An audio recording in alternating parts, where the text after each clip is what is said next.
Help support The Candid Frame in bringing you awesome conversations with great photographers. You can do this by contributing as little as $2 a month to our Patreon campaign. That modest donation helps us to bring a quality show to you every week. Contribute today by visiting patreon.com/The Candid Frame.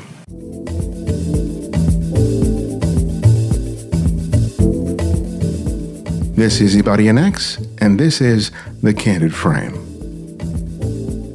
You're familiar with that feeling you get when you make a really good photograph. I'm not talking about a shot that is more luck than skill. I'm talking about when you make a photograph with intent and purpose. You saw it and you knew what you wanted even before you depressed the shutter release button. When you pull off that shot, you know you've accomplished something. The sharing of that image, whether online or in a print, provides you another opportunity to share that moment. You want to have someone else to experience what you felt when you made the photograph. But it doesn't always turn out that way, and the lack of enthusiasm and appreciation can be really disheartening. It hurts. That's what photographer Kate T. Parker felt when an exhibition of her photographs of her daughters failed to garner much appreciation or any sales. She knew that there was something special about those images, but the reaction still stung. I got down on myself, but not for very long. I just got pissed. I was like, you know what? I still think that there's something important about these images. I still think that there's a message here. And at that point, it wasn't like this fully fleshed out about what we talked about earlier about, be yourself and pursue your passions. It wasn't there yet. It was more about these girls are being celebrated by their mom who's a photographer, and they are not what you expect. There wasn't a lot of pictures that I saw as a photographer of young girls being wild and being free and unapologetic and emotional. And so I took a couple, probably like 10 images and then a little paragraph about them. And I sent it out to like 2 blogs that I followed, and just with like a Dropbox to some of the images. And then those blogs posted it, and then a couple more posted it, and then it just sort of went viral. It sort of ended up everywhere. The project that was inspired by those initial photographs became Strong is the New Pretty, a series of portraits of young girls of varying ages and ethnicities from all over the country. The project not only became a best-selling book, but also garnered attention from media, including the Huffington Post, Vogue, New York Magazine, and Good Morning America. The logistics and planning behind such a big project are many, but sometimes the most difficult thing to do is decide which photographs make the final cut. One of the main things that I've learned is that for me, I need to have other people involved with the selection of images, because I will pull and claw my way for the most technically proficient image, not the strongest image. Because I'm like, oh no, his foot is cut off. We can't show that image. Or his fingertip is not, in frame. And everybody's like, but look, his face is amazing. Why, and I'm like, oh, I forget. Like I'm worried about criticism as a photographer, not necessarily sometimes putting the best, most like emotional and arresting images forward. So that's for me, that was a big learning lesson that like somebody might, but I haven't heard it. But I shouldn't be worried about, I should be thinking about my audience as the kids that I'm hoping to inspire, not the photographers I'm looking to impress, I guess. We'll talk to Kate about how giving herself permission to shoot in her own way freed her to become a professional photographer, and how her project is impacting young girls everywhere. And later, I'll share how I reacted to the tsunami of new product announcements over the past few weeks. Welcome to The Candid Frame.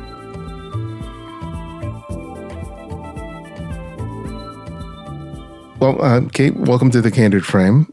I'm really pleased to have a chance to talk with you again. Thank you for having me. I'm glad to be here. The title of your book, Strong is the New Pretty, is a great title, first off, but it's really, really fascinating to think about, what strength is, especially when it comes to young kids, and in this case, girls.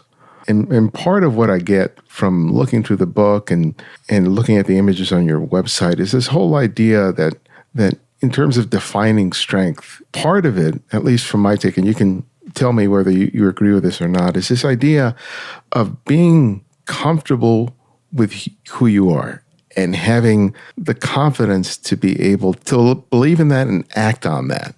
Mm-hmm. Is that the way that you sort of define the strength that you see exhibited by all the girls that you photographed?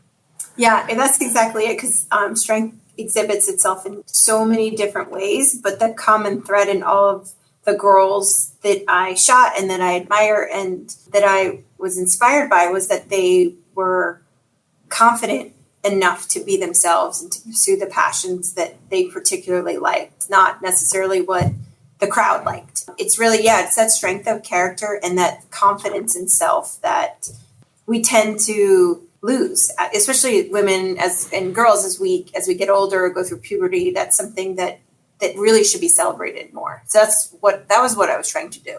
Yeah, you photograph a lot of the girls doing stuff that they really love to do, that they have a passion about. Mm-hmm. And I can't help but think that if a child has something that they love doing, something that challenges them, something that allows them to experience failure and yet the opportunity to rise up and be able to overcome failure, that confidence and that strength that we're talking about, it provides the means by which to manifest itself and reinforce itself. The choice to photograph girls doing what they love, was that informed largely by the awareness that these kids who are doing stuff like this do have that sort of strength, or was there a more sort of practical reason for photographing them while they do things that they love to do? Well, I think honestly, it's both for me. And as I started shooting more and more, I realized that when I would shoot girls doing the things that they loved, they were at their most confident, which is where I wanted them. And they were the most comfortable in front of a camera when they were doing something that they were competent at and that they were good at and that they had invested time in. So those were the kind of girls, and that was the slice of time that I wanted to capture girls in, because I wanted other girls to see girls just like them investing themselves in something and investing themselves in a passion, and that you could see their strength and their confidence came a lot from that. It didn't come from outside sources. It didn't come from boys or their looks or anything like that. It's something that they had taken time. And for me, as I growing up, it was soccer. And I played sports my whole life, and I learned a lot of lessons and learned really a lot of confidence through athletics. But I mean, that's not for everybody. So I wanted to show really sort of the wide range of things that girls could do, and that if maybe it opened your mind a little bit to something that girls didn't know, or I'd like to try that, or she's doing that, I can do that. So did you know immediately when you began the project that you wanted to photograph the girls while they were doing something that they love? Was that from the very beginning part of the idea? That was, if I wasn't photographing a moment I just happened to see, luckily, because I'm a mom and I have two girls. Mm-hmm. So a lot of times I would be, I coached their soccer when I was shooting this project. So I would see moments that I would be like, oh, this is amazing. And I just always have my camera with me. So, and the girls would be here at our house playing in the mud or doing, just being themselves. So they're not necessarily doing the thing they love the most, but they are being their true selves. The girls I had access to kind of 24/7, I didn't do that necessarily, but the girls that I would have a specific time frame with, I would find out what I would say, like, what is your favorite thing to do? What do you love to do the most? And then we would try to shoot that the best we could. So when you dialogued with these girls and their families about doing this, was that also a way of being able to sort of greasing the wheels of getting them comfortable with you even before you started taking photographs? Oh yeah, I mean, definitely, because you're already letting them do the thing they love the most, and that they feel confident, they feel comfortable. So yeah, it lays the groundwork to get images where my subjects would feel comfortable, which is really what I want. I don't want anybody feeling uncomfortable or shy behind the lens or anything like that. So it definitely helps to give people who are not models, something to do. Yeah. And if you give them that something to do that they are really good at, you're kind of already halfway there. Did you still on occasion have to deal with the fact that they weren't professional models, that they weren't really used to having a camera pointed at them? Yeah, and I actually like that better. I feel like you get more real images and more, and honestly, it makes me work a little bit harder to try and capture moments where you're half the time you're uncoaching. You're like, no, you don't have to look at me and smile. Don't worry about that. Because so these kids, that's what they've been taught. Look and smile. And I'm like, do not worry about looking at the camera. And I would just kind of do it like an action. I would, whatever it was, if they were into archery, I would just have them walk me through what they did. Mm-hmm. And then I would say, do the thing you're going to do, whatever it is. And then I would watch, and then I would have them do it again so I could figure out exactly how to shoot it. And also it gives them like a little practice. I'm like, go through, do your thing, play your music, play the piano, do the long jump, and then I'll figure out how to shoot it. And you just, there's really no wrong actions for them. Mm-hmm. And then it's just me trying to figure out the best way I can to do what I'm supposed to do. Like that's really it. They're already doing it perfectly. I just have to figure out how to capture it. Yeah. A lot of your shots are shot, on location in environments that they're comfortable with and that they're familiar with that you weren't. And the images, your images are so consistent in terms of their look. I'm not talking about how you post-process the image, but just the way they're composed, the way that they're lit. It's really wonderful. And especially, I know the challenge of trying to create a consistent body of work when you have such a wide range of scenarios you have to shoot under. So you talk about, getting the girls and their families comfortable with the camera, but in terms of your thinking, in terms of, okay, how do I deal with light? What do I put in front of them? What do I put behind them? How do I use the setting and the scene in order to produce this photograph? Tell me about your whole thought process when you finally arrive and you only have maybe a finite period of time with which to work with these girls and produce the photographs. Yeah, that's such a good question and something that because I would say probably 30% of the images were shot before there was a book. There was no idea of a consistent look, of a consistent feel. I was just shooting. I was just shooting my kids and their friends. But moving forward, like when I knew I was shooting specifically for a book, it was honestly, that was really difficult to try to not have the shots look very similar. And then also I shoot very horizontally. I don't shoot vertically. I don't like it. Especially with kids, I feel like I want the space that goes wide. I want them to be able to run around in that space. They're not jumping. There's not that much vertical. So it was hard. And I learned a lot on the first book. And I'm actually I've shot probably 95% of a book, very similar book, but it's about boys. So I really learned a lot in the first processing and honestly, it's like what I learned is just to keep it as clean as possible. Everything as clean as possible to shoot plates this time. So I have, if I need, something a little longer or something wider, I just don't have to scrap the image. And by plates, you mean what? So like if I'm shooting a child in the trees, say, afterwards, I'll just tell them to leave and I just shoot the trees. So if I need to make it fit a different format, then I have that, so I can just place it on a larger background and Photoshop the trees in, or Photoshop the wall that I shot them on, or it's just like little things that I learned in the last go around. It was really helpful because I'm glad that you said that, because I look back at Strong's New Pretty and I'm like, I'm not quite sure how consistent this is. The blacks and whites are different. And, and for now I basically try to remember that it's about the image and it's not about it's not about the faces and the emotion, as opposed to like a stylized version of a photo that I think would look really cool. It's more about capturing that emotion and personality, basically. Yeah. What was interesting about the book was when I was looking through it, I really started picking up that the images were not cookie cutter. That even when it was say a close-up portrait, I couldn't say, that portrait that's a close-up of the face looks just like the one in 14, looks just like the one on page 32.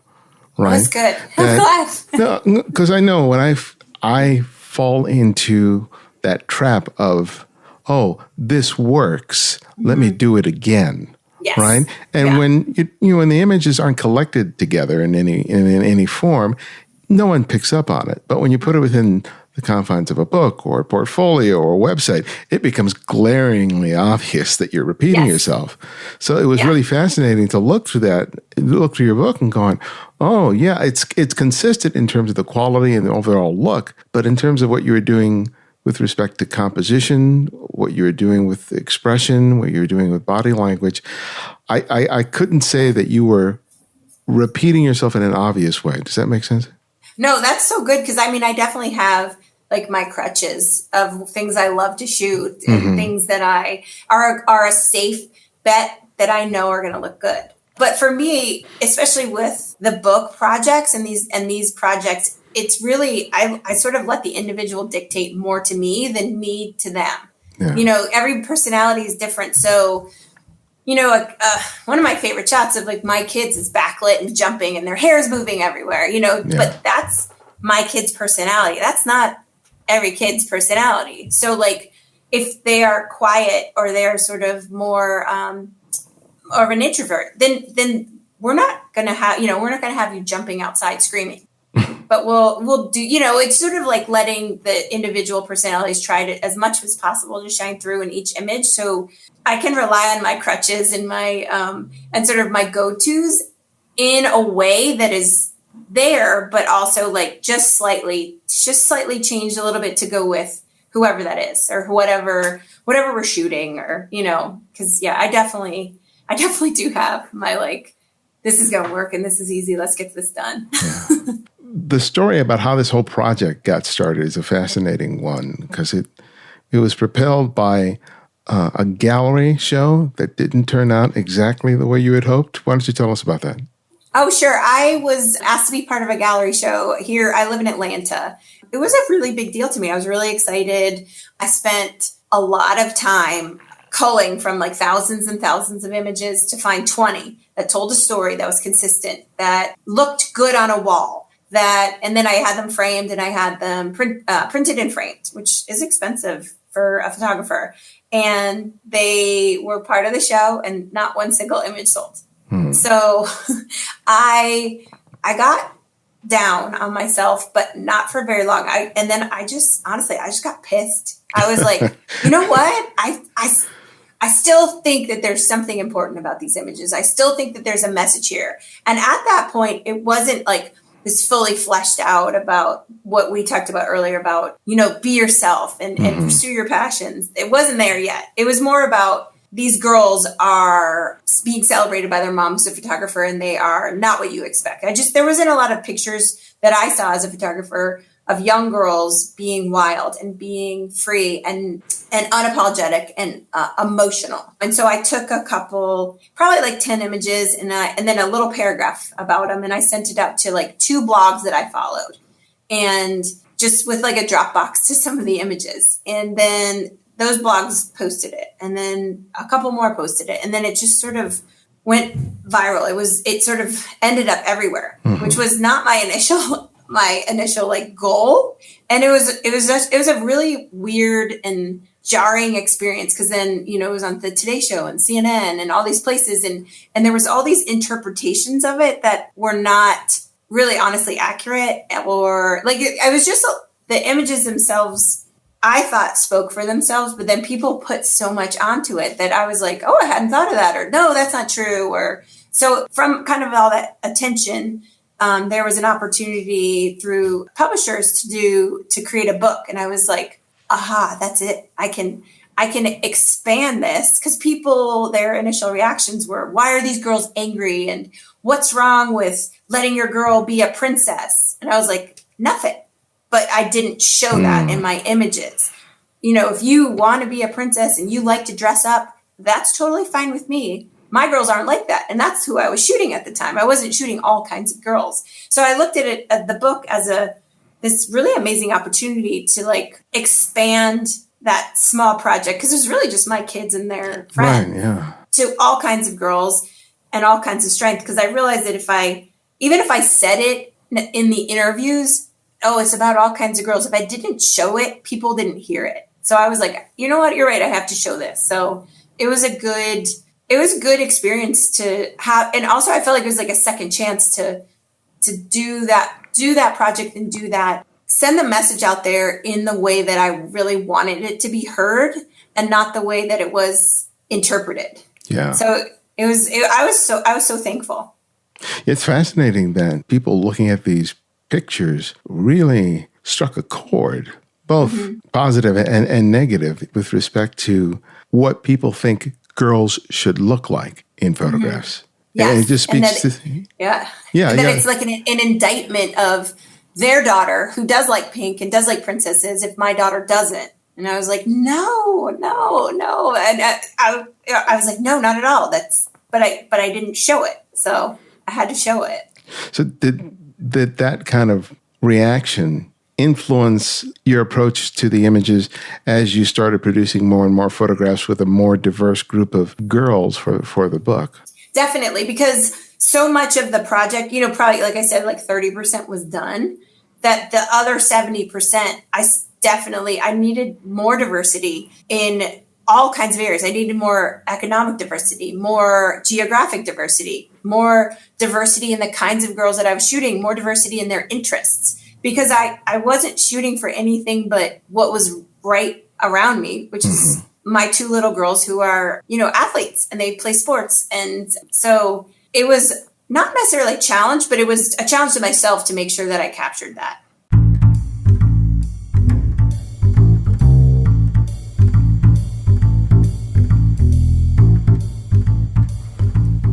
Hey, we've just launched a new Candid Frame email list. The email list and the newsletter will allow us to connect in a way that other social networks haven't done so far. As we expand the content we offer through TCF, it's the best way to keep up with what's happening. So I invite you to sign up for the newsletter, which I'll be using not only to share all the different things we're doing, but also to begin a dialogue between you and me, and between everyone else who listens to the show. As a way of thanking you for signing up for the mailing list, we're giving away 3 ebooks that I've written over the past several years. It's just a small way of saying thank you. You can sign up by clicking on the link in the show notes, or click on the tab on the Candid Frame website that reads Newsletter. Thank you.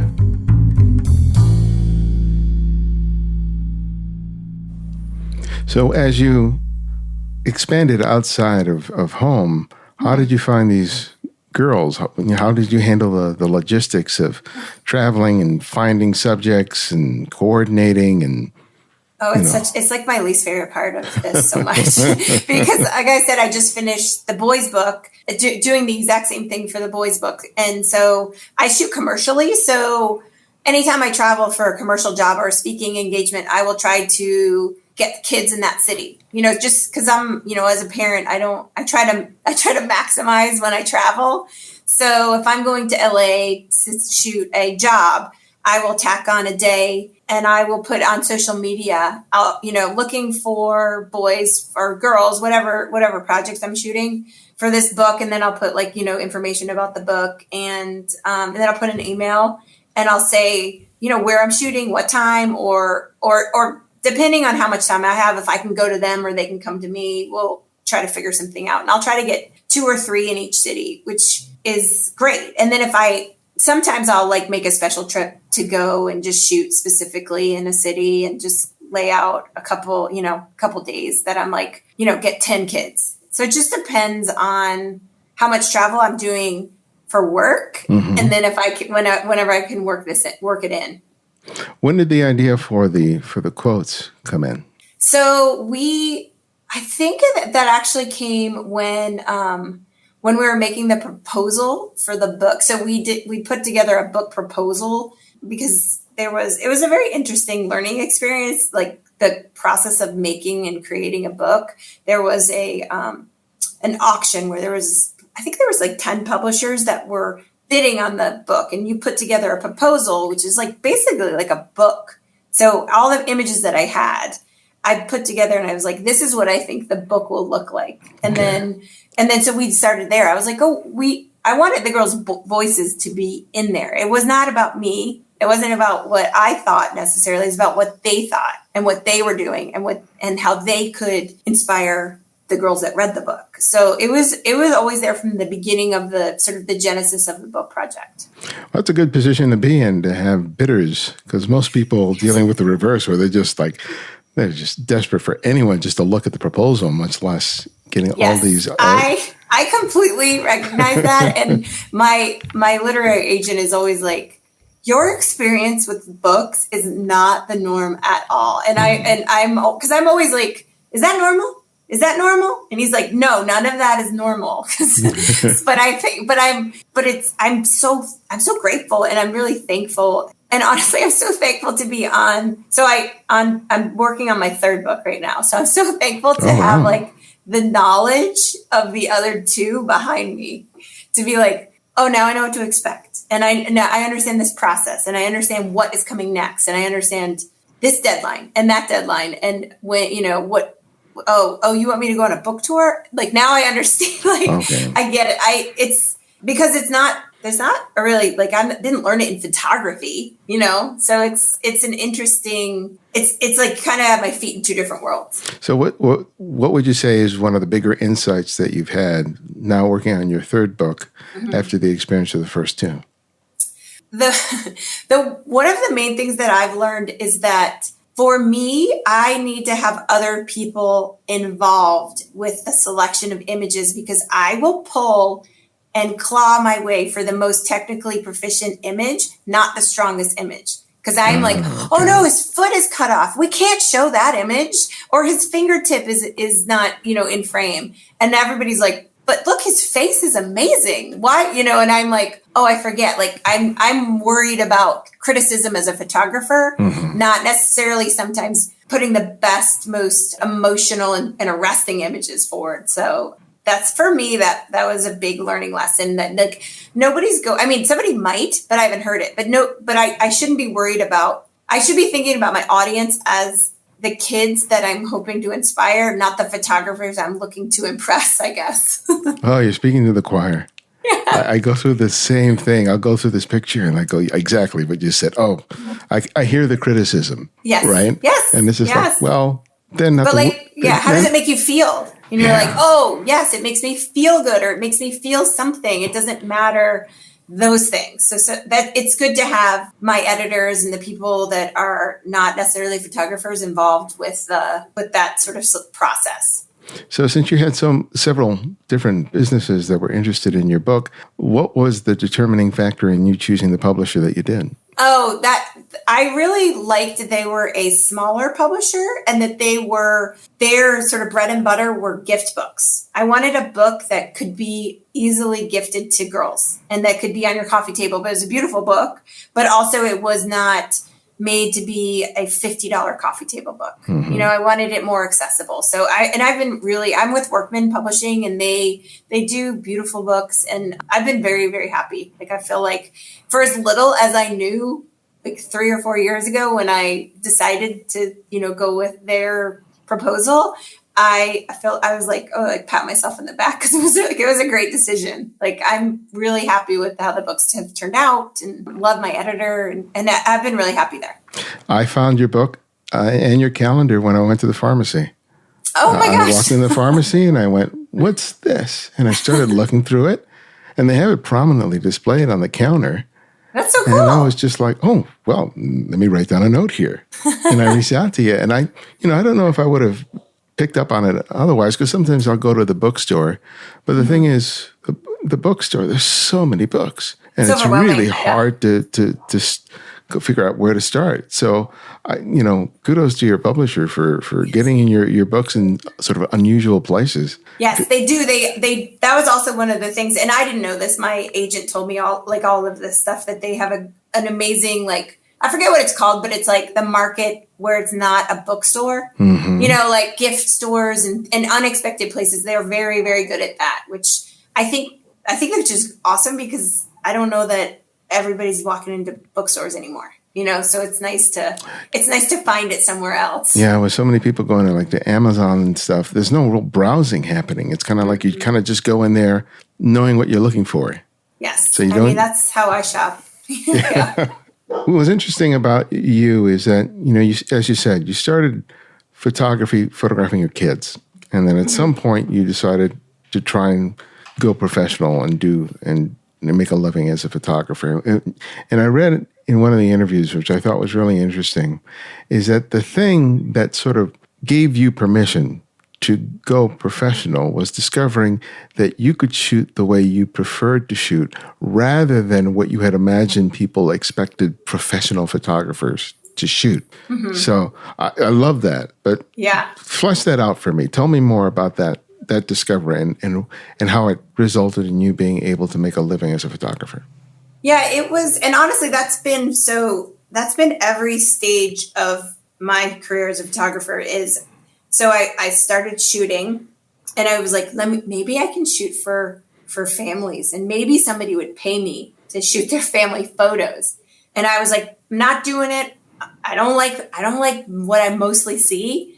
And I will only put work out there that I want people to hire me for. I didn't want people to hire me for, like a lot of posed images or a lot of, just, I wanted to shoot the life and the connections and the messiness and the imperfections of life. And so I shot a bunch of like free sessions for families and I put it on a website and I was like, if you don't want this, basically like, don't hire me. And that worked. And then I did the same thing for weddings. And then I kind of dipped my toe into commercial photography because my background before I had kids was in advertising. It was the same thing. And people were just hiring me. Like I never showed anything that was not what I wanted to shoot. I mean, obviously, like I still shot that sometimes because you sometimes have to do things that are not artistically sort of your, I guess, cup of tea. But it's not really what I am great at. So I'm like, well, just hire somebody else that can do that better than me. Like there's certain things that I'm like, you don't want me to shoot a car, and I'm not good at that. If you want me to shoot the family in the car, that I'm good at that. I think it's really just figuring out, it's kind of what I like, the whole message of what the books are. It's like figuring out what you're good at, what you like, what you're confident in, and then just doing that. Like walking on a commercial set where I just recently had a shoot at Disney World and I looked, there was video set, like people there was talent, there was producers, there was, crowd control. I would take one step forward at Disney World and literally like 100 people take a step forward. And I was like, I can't think about this. And I'm still like, where's the pretty light? All right, where's the talent? Let's get them to, so it's overwhelming at times, but it's still like when I'm behind the camera, I kind of shut it all out. And I'm like, just get good images. You know how to do that. Don't worry about all this stuff behind you. Just do the thing they hired you to do. And I forget it from time to time and I get overwhelmed and I get like, oh my gosh, I don't know what they want. I don't understand what they want. And I work with a team a lot that they'll be like shake my shoulders and like, they hired you because they liked how you shoot. Just do that. And I'm like, oh, okay. Yeah. I forgot. Thank you.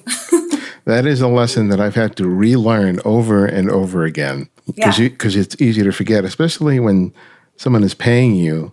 Mm-hmm. Then you start second guessing what you do as compared to what you think they want or what they are sort of expecting. And it's so easy to do. I mean, I have not shot many weddings, but I'll tell you, the weddings that I've enjoyed shooting are the ones they weren't paying me for. Because I had no onus at all, no expectations. I could just shoot what I wanted to shoot the way that I wanted to shoot it. And if they weren't happy with the pictures, I don't care. Yeah. This is what I like to do. And I was doing it in a way that I liked to do. And remembering to do that when there is a check at the end of it is something. Sometimes I have to sort of rewire my brain and go, okay, do it the way you would do it anyway. Yes, you have to. I think it becomes like anything. It's like muscle memory. The more pressure that you face, you have to remember who you are and how you shoot, regardless of everything around you, because that's the one thing that you have to offer. The ones, you can shoot all of the other things you think they want, but I still think every set, every time you pick up your camera, still you have to shoot one. You have to shoot one, at least one for you. Yeah. Because that's how you, I don't know, for me, that's how I started. That's how I want to continue. But like you just said, there's still an expectation that the client has. I mean, they came because they like your approach, they like your sensibility, but like you said, you came from an advertising world, so you completely understand that they have these mood boards, they have these they've just sort of designed this advertising campaign to look a certain way, and they've invested so much time and money in casting and all of that stuff. So you still have to take that into consideration as well as while you're trying to shoot in a way that is your particular way of shooting. So tell me about that thinking. And if you can give me a specific example, maybe of a recent shoot, or how you sort of balanced all of that. Yeah, I feel like I appreciate when clients bring me into the casting process and the location scouting process, because I feel like all of that helps make sure that the end product is something that if you're hiring me because you like the look of Strong is New Pretty, the book, and advertising like a shoot is very hard to recreate that. So if you have me involved because the girls in the book are real, the locations are real. And when you try to recreate things, a lot of times, especially when there's layers and layers and layers of approval, it ends up looking so cleaned up, everything. It doesn't feel real. You miss the thing that you loved, it's taken out. Yeah. So I recently just did a shoot for the Girl Scouts, which it was awesome. We were shooting the cookie boxes, which I was dying. I was like, this is iconic. This is so cool. So they were amazing. And they had me involved in casting and locations. And the thing that was difficult, which I didn't realize until, obviously I realized before we were shooting, but I never realized looking at the cookie boxes, the sliver of what is actually an image on the cookie boxes is probably 30%. And it's on a diagonal or it's, so you're trying to get, it's trying to be creative in not even in a box, in 30% of a box. So it was really difficult because you want to get all the girls' faces, you want to get their action, you want to get you want it to feel real, you want to get pretty light, and you're shooting and we're shooting into layouts. So we see it as it's coming in. You're like, oh no, that leg is missing. It's very technical at that point where, a quarter of an inch in your camera and it's completely messed up. You have to freeze kind of where you are. And then the girls are also moving. But I actually like having a little bit of a box to have to be creative and like literally a box. But I don't mind it because it challenges me a little bit. I'm trying to still get the thing that they hired me for in this tiny little sliver. So I feel like when a lot weighs on who the client is and how much trust they have in you. So when I feel that from them, I feel like, oh my gosh, okay, we're working together. We're not working against each other, which really makes for such a nice set. Yeah. Man, from starting from just photographing your girls to a big campaign like that is quite the journey. It is. It feels unbelievable every day, basically. But those commercial jobs, there's so much involved in those things. Do you work with a producer who helps to sort of coordinate all the sort of the logistics, the budgets, the schedules, and all that? Yes. Yeah, I work with producers that handle all that. And like some photographers don't. I don't know how they do it. But yeah, no, I have an amazing, I work with a bunch of different producers just depending on, where it is, where we're shooting. And what we're shooting, like if it's kids, I have one producer I like to work with. If it's, a pharmaceutical shoot, I might have a different producer, that's, worked with real patients before and things like that. So yeah, every commercial shoot I either I will hire a producer or sometimes they're in-house. too. Okay. So it just depends. So when you're looking for the producer, what do you look for and where do you find them? Well, I have a producer that I work with, Lindsay Lewis, who's amazing. She's here in Atlanta. She knows the crew. Like, well, the second that I have a job that we're bidding, I call and I explain a little bit about to her. And then she knows who I like to work with, like what crew I like. She knows that I like to fly in the last possible second and get out the earliest as possible, just because she understands. Like, it's nice to have somebody that understands that I want to be home as much as possible, you know, and not like running away from the shoot to say, but like if I, like, a lot of people the day after they shoot in LA don't necessarily want to get on a red eye and come home, but they would rather sleep and hang out. And I'm like, no, I'll go on the red eye. And so, like, it's nice to have somebody that knows me well and also honestly is like kind and really buttoned up, really knows her job well. So I that took a little while to understand that process for me of like, what is my responsibility? What is their responsibility? What am I in charge of? And what, you know, like, I'm like oversensitive. I'm always like, am I doing my job right? Am I doing everything I'm supposed to do? And like, I kind of have an idea of like what the roles are now. So I'm like, okay, that's hers. I'll let her handle that, because you don't want me involved. There's a lot of freedom to be had by delegating. Yes. It's very, yeah. I remember my first commercial shoot. I was like, I didn't even know what a digital tech was. And I was like, I've never used this before. Why do I need somebody checking my images and backing them up? I'll do it later. And like, you know, now I'm like a commercial shoot. I'm like, why? I can't believe I felt that. You get so reliant on like, no, your focus is off. Oh yeah. That's very helpful to find out in the moment rather than afterwards. It's very helpful. So when the book got out there and girls started picking it up and reading it, that must have been quite the experience to hear their reactions to it. Tell me about that. And do you have like a memorable example of a girl responding to that book? Yeah, it was so funny because I never had the sort of moment of like sitting down and reading the book to my girls because they knew it already. Mm-hmm. And I was so wrapped up in the process of making it and will it sell and how does it look and where is it being sold? Like all of the sort of business of it that I forgot that it would be on somebody's coffee table or be on somebody's nightstand, or that it would really, and the whole goal was to impact girls, but I never thought about the reality of that. And so whenever I still get emails like almost daily of people saying, you know, we read this every single night. This is the only book my daughter wants to read. Or on the book tour, which was really very soon after the book came out, girls would come up to me, at book signings and ask how to pronounce a certain girl's name because they saw her on this page and then they saw her on another page. They basically memorized the whole book and they wanted to know how to say their names correctly. And I just couldn't believe that. And it honestly like makes me tear up so much that it impacted girls in the way that I dreamed it would, but I forgot because I was busy with the other part of it.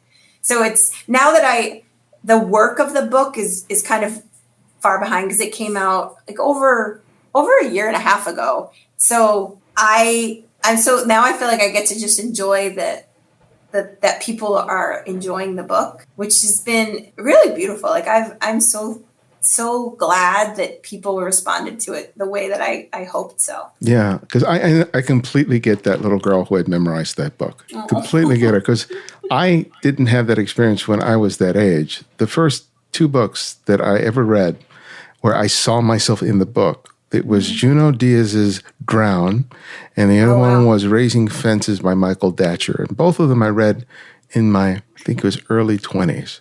Oh, and it was the first time I'd ever read anything with life experiences that I recognized on the pages of a book. Oh, wow. And it was just like, oh my God. And it was, it moved me so much. So I could only imagine what it's like for a 8, 10, 14-year-old girl to look at these photographs, to read these stories, and to see herself in there.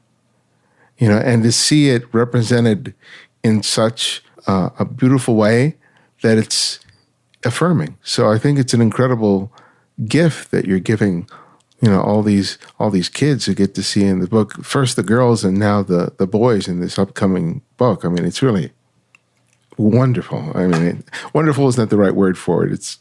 It's much more glowing, but. Oh, no, and it's honestly, I feel like it's such a gift that that is my job. Mm-hmm. I can't believe that I get to do that for my job. Like, it feels unfair, honestly, because I get to meet these kids. Yeah. I get to hear about them. I get to photograph them, which I love. And then I get to make it something, that they hopefully can mean something to them. It doesn't feel like work at all. That's very good. Yes. I hope it stays that way for a very long time. Yes. Yeah. Well, my last question, which I ask each guest, is I ask them to recommend another photographer for our listeners to discover and explore. And it can be anyone, someone you've long admired or someone you've recently discovered. So who would that one photographer be and why? One that I actually shot her and her boys for the boys book her name is Claire Cassidy. And she's amazing. She is deaf and her 3 boys are deaf. And the 4 of them toured the entire country in an RV by themselves and just would spend time in each, like wherever they wanted to go, they would spend time in cities. And she was just amazing. So when she was in Georgia, I got to meet her and shoot her boys. And it was, I love her photography. I love her point of view. I love her attitude. And she is really kind of just unapologetically herself. And it comes across in her photos. I really admire her because she's just a badass and really brave and very courageous. So that's Claire Cassidy. She's based in San Francisco, and she's home now, but was kind of all over the place for a while. Oh, I look forward to checking that out. That sounds great. Yeah. Very cool. Oh, thank you so much, Kate. I can't thank you enough. Oh, thank you so much. This was great. Each week, we have a segment on the show where I share thoughts, ideas, and memories that may or may not involve photography. We call it The Last Frame. My wife and I just returned from Paris and London. It was 2 weeks away from home. That was much needed. We've experienced some major life events, which have dramatically changed our lives. So this trip provided a little bit of a break from all that and freed us to sleep late, walk aimlessly, and eat way too much chocolate. While there, I wasn't oblivious to the endless product announcements leading up to Photokina.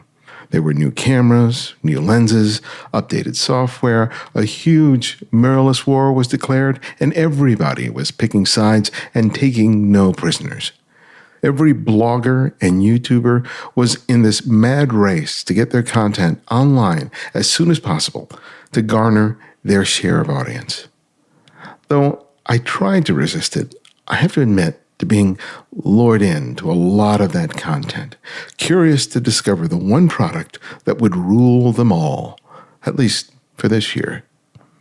But after a while, I got really sick of it.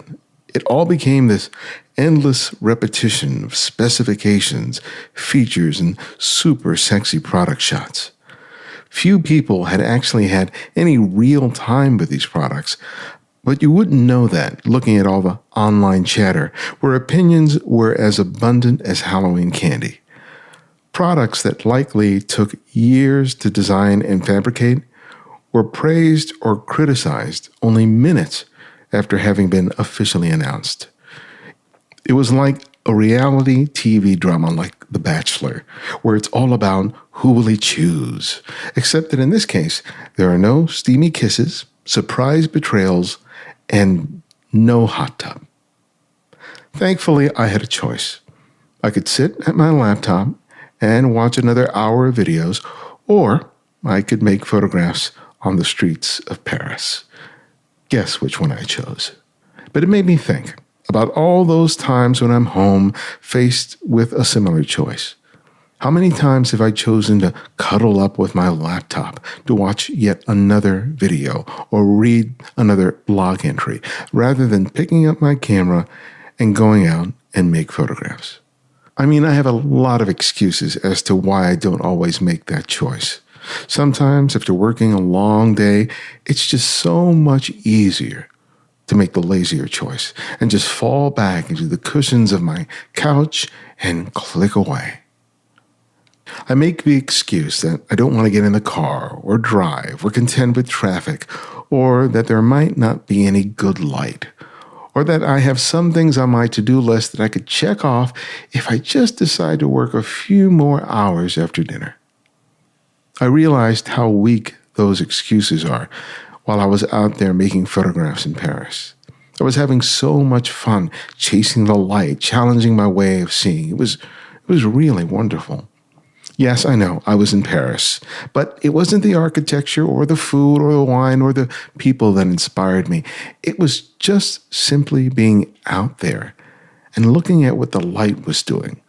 The way it would cut between a building and through streets, creating these wonderful plays of contrast between light and dark. The light led me down streets and around corners that I might not have otherwise explored or discovered. I even had the chance to share time with 2 photographer friends of mine, and we indulged in this mutual appreciation of light and being grateful for doing what we love in one of the most beautiful cities in the world. I'm home now, and all the responsibilities that I left behind, well, they were right there waiting for me. But I'm so glad that this trip reminded me that photography is more than just a shiny new camera or likes on Instagram.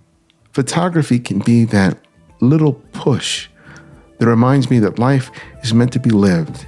And if while I'm out there I manage to get a great photo out of it, I win twice. And that's the last frame.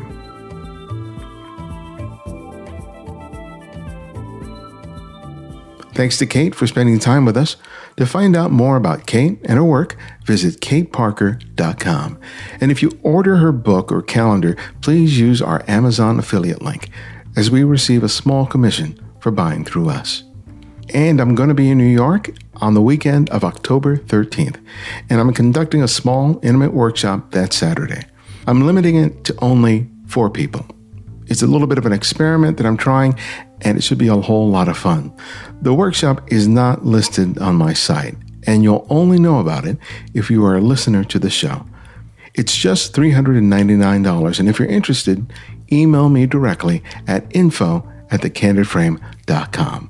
There's just 1 slot still available, so reach out to me as soon as possible to secure your spot. And I've also released my latest ebook, Lessons from the Street. It's a book in which I share some of my greatest mistakes as a photographer and what I learned from them. It also offers some valuable tips that may help you to avoid or learn from your own. It's just $7, and your purchase helps to support the work that we do here at TCF.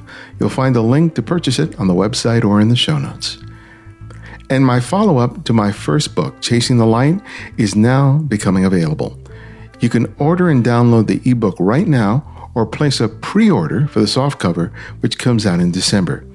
You can place your order now directly from the publisher, Rocky Nook, and when you use the code Pirello40, you will enjoy a 40% discount from the list price. Check out the website and the show notes for the link. And after you read the book, let me know what you think. If you're a fan of The Candid Frame, take the time today to write a review in the iTunes Store. It helps our ranking, but it also creates awareness of the show. Though it only takes a few minutes, you will be making a huge difference. Take the time to do it today. Thanks to Keenan Perry from the U.S. and Sean Morton and S.P. Tremblay from Canada for their 5-star reviews. We're just finishing converting our garage into a studio/office space. So now I'll have a dedicated space to conduct interviews face-to-face for the show on occasion, which is a big deal to me. And your donations and support are really helping us to do this right. So if you've recently contributed to the show, know that you're really helping us to make this show even better, and I can't thank you enough. You can support the show by making a monthly contribution through Patreon for as little as $2 a month. You help us to meet the costs of production and help us to bring you these episodes every week. You can also make a one-time contribution via PayPal. It's your support that helps us bring you these conversations that you won't hear anywhere else. Do it today. Thanks to John Floyd, Mark Harris, Glenn Sun, and David Huskin for their recent contributions. It's helping us a lot. It was your support that allowed us to create the free Candid Frame app, which is the easiest way to access every episode of the Candid Frame. Available for Apple iOS and Android, you automatically receive the latest episode on your phone or tablet. And you can easily search for episodes based on name or keyword and save your favorite episode for repeated listening. Download it today by clicking on the link in the show notes or the website at thecandidframe.com. The Candid Frame's audio engineer is Martin Taylor, who you can find at theothermartintaylor.com. The show's senior producer is Cynthia Parker, and our music is from Kevin MacLeod, whose royalty-free music can be found at incompetech.com. And you can follow me on Twitter and Instagram at simply @IbadianX. And this is IbadianX, and this is The Candid Frame.